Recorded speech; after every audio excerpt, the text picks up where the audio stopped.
पिता, पुत्र और पवित्र आत्मा के नाम पर आमीन। सभी दर्शकों को मेरा प्यार भरा जय यीशु। आप सबों को स्वागत करता हूं मैं आज के इस रविवारीय प्रवचन में। आज हम प्रभु प्रकाश का पर्व मनाते हैं। आज का पहला पाठ लिया गया है नबी ईसाया का ग्रंथ अध्याय 66 पवित्र वचन संख्या 1 से लेकर 22 और दूसरा पाठ इफिसियों को लिखा संत पौलुस का पत्र अध्याय 3 वचन संख्या 1 से 13 और सुसमाचार संत मत्ती का है अध्याय 2 वचन 1 से 12 तक। प्यारे विश्वासियों, दुनिया की सबसे बड़ी समस्या क्या है? कोरोना या आतंकवाद या फिर जनसंख्या वृद्धि, भ्रष्टाचार, बलात्कार, गरीबी या फिर हत्या? ये सब अपने आप में बड़ी समस्याएं तो हैं, पर मैं इनमें से किसी को भी बड़ी समस्या नहीं मानता, क्योंकि इन सबसे परे एक समस्या है जो बाकी सब समस्याओं की जनक है, और वो समस्या है ईश्वर विहीनता। जी हां, ईश्वर विहीनता। यह वह परिस्थिति है जिसमें हमारे आदि माता पिता ने अपने प्रथम पाप के बाद प्रवेश किया। ईश्वर की योजना में तो ईश्वर ने इंसानों को अपने साथ अदन वाटिका में हमेशा के लिए रहने के लिए बनाया था। उत्पत्ति ग्रंथ अध्याय 3:8 में हम पढ़ते हैं कि आदम और हेवा को बाग में टहलते ईश्वर की आवाज सुनाई पड़ी, पर पाप ने मनुष्यों को ईश्वर की उपस्थिति से दूर कर दिया। यह पाप का परिणाम है, यह मृत्यु का अनुभव है, यह ईश्वरहीनता का, ईश्वर विहीनता का अनुभव है। रोमियो को लिखा संत पौलुस का पत्र अध्याय 6 वचन 23 में प्रभु का वचन कहता है, पाप का वेतन मृत्यु है। पाप का वेतन मृत्यु है। यह मौत के मायने खत्म हो जाना नहीं, परंतु अलग हो जाना है। कई बार लोग आपसी लड़ाई में बोलते हैं, तू मेरे लिए मर गया और मैं तेरे लिए मर गया। वास्तव में वहां मरता कोई नहीं है, आपसी संबंध टूटकर वे अलग हो जाते हैं। उत्पत्ति ग्रंथ अध्याय 3 वचन 3 में प्रभु ने आदम हेवा से कहा कि वे वाटिका के बीच के पेड़ का फल न खाएं, क्योंकि यदि वे उसे खाएंगे तो वे मर जाएंगे। और 3:6 में दोनों ने मौत के फल को खा लिया। और वचन 23 में क्या होता है? वे प्रभु की उपस्थिति से दूर कर दिए जाते हैं, वे अदन वाटिका से दूर किए जाते हैं। तो मौत यानी ईश्वर से अलग हो जाना, ईश्वर से टूटकर अलग हो जाना, यह है हमेशा की मौत। वे अदन वाटिका से बेदखल कर दिए जाते हैं, वे ईश्वर विहीन हो जाते हैं, वे ईश्वर विहीन जीने के लिए छोड़ दिए जाते हैं। वे ईश्वर से दूर एक ऐसे संसार में आ जाते हैं जिसके विषय में आज का पहला पाठ कहता है, पृथ्वी पर अंधेरा छाया हुआ है और राष्ट्रों पर घोर अंधकार। यह पाप, अज्ञानता और बुराई का अंधेरा है। यह शैतान के राज्य का अंधेरा है, जिसके आगोश में यह पूरा संसार जी रहा है। प्रकाश की अनुपस्थिति ही अंधकार है। जहां ज्योति नहीं है वहां अंधेरा है।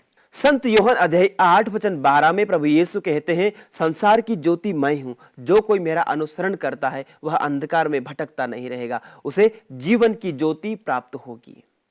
और आज के पहले पाठ में नबी ईसाया 60:20 में प्रभु का वचन कहता है, तेरा सूर्य कभी अस्त नहीं होगा, क्योंकि ईश्वर ही तेरा सदा बना रहने वाला प्रकाश होगा। यह वादा ईश्वर ने अपनी चुनी हुई प्रजा इज़राइल के लिए किया था।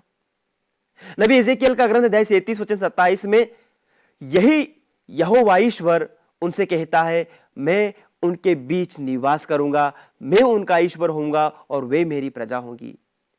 इजरायली प्रजा का मानना था कि वे एक विशिष्ट प्रजा हैं, जो ईश्वर द्वारा अपनी निजी प्रजा के रूप में चुनी गई है।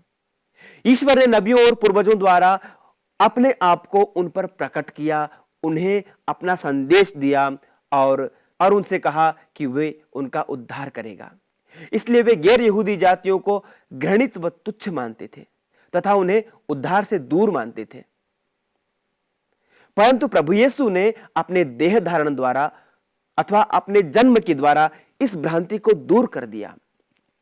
आज हम उस महान घटना को याद कर रहे हैं जब उन्होंने 3 गैर यहूदी ज्ञानियों पर अपने आप को प्रकट किया, अपने को प्रकाशित किया और यह साबित किया कि वे केवल यहूदियों के लिए, केवल इज़राइलियों के लिए नहीं, वरन हर एक इंसान के लिए इस दुनिया में आए हैं। आज का दूसरा पाठ एफेसियों को लिखे पत्र से है, अध्याय 3 वचन 1 से 13 में इस बात को स्पष्ट किया गया है।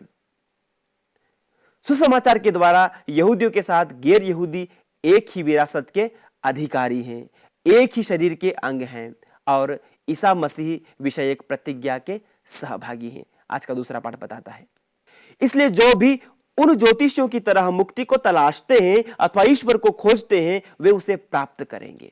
वे अंधकार से प्रकाश में आ जाएंगे, तब वे मृत्यु से जीवन में आ जाएंगे। वे संसार के सारे बंधनों से मुक्त हो जाएंगे। वचन कहता है संत यूहन्ना 12:32 में, यदि तुम मेरी शिक्षा में दृढ़ रहोगे तो सचमुच मेरे शिष्य होंगे, तुम सत्य को पहचान जाओगे और सत्य तुम्हें स्वतंत्र कर देगा। आज सारे संसार की ज्योति प्रभु यीशु सारी मानव जाति के उद्धार के लिए प्रकट हो गए हैं। संत मत्ती 4:15 से 16 में वचन कहता है, अंधकार में रहने वाले लोगों ने एक महती ज्योति देखी है। मृत्यु के अंधकार में प्रदेश में रहने वालों पर ज्योति का उदय हुआ है। प्रभु यीशु हमें मृत्यु के अंधकार से बाहर निकालकर ईश्वरीय उपस्थिति में ले जाने के लिए इस संसार में आए हैं। वे हमारी हमेशा की ईश्वर रहित जिंदगी, जो कि अनंत मृत्यु है, उससे हमें बाहर निकालने आए हैं और उनके साथ वे हमें स्वर्ग में ले जाने आए हैं। हम उस ज्योति को खोजते हुए उस ज्योति के पास जाएं। वचन कहता है, जब तुम मुझे ढूंढोगे तो तुम मुझे पा जाओगे, यदि तुम मुझे संपूर्ण हृदय से ढूंढोगे तो तुम को मैं मिल जाऊंगा। यिर्मयाह 29:13। हम प्रभु को पूरे दिल से खोजें, वह हमें मिल जाएगा और हमें अंधकार से अपनी स्वर्गिक ज्योति की ओर ले जाएगा, हमें मृत्यु से जीवन की ओर ले जाएगा तथा ईश्वर विहीन जिंदगी से अपनी पावन उपस्थिति में ले जाएगा। आइए हम प्रभु से प्रार्थना करें कि प्रभु हमें वह ज्योति प्रदान करे, वो अंतर ज्योति प्रदान करे, हमारे अंतःकरण को, हमारे मन को, हमारे हृदय को आलोकित कर दे, हमारी बुद्धि को प्रकाशित कर दे, ताकि हम सत्य को पहचाने, ईश्वर को पहचाने, यीशु को पहचाने, उनके वचनों को पहचाने और पाप और बुराइयों के अंधकार से निकलकर यीशु की ज्योति में आ जाएं और अनंत जीवन, अनंत सुख के, अनंत स्वर्गीय सुख के सहभागी बन सके। आमीन।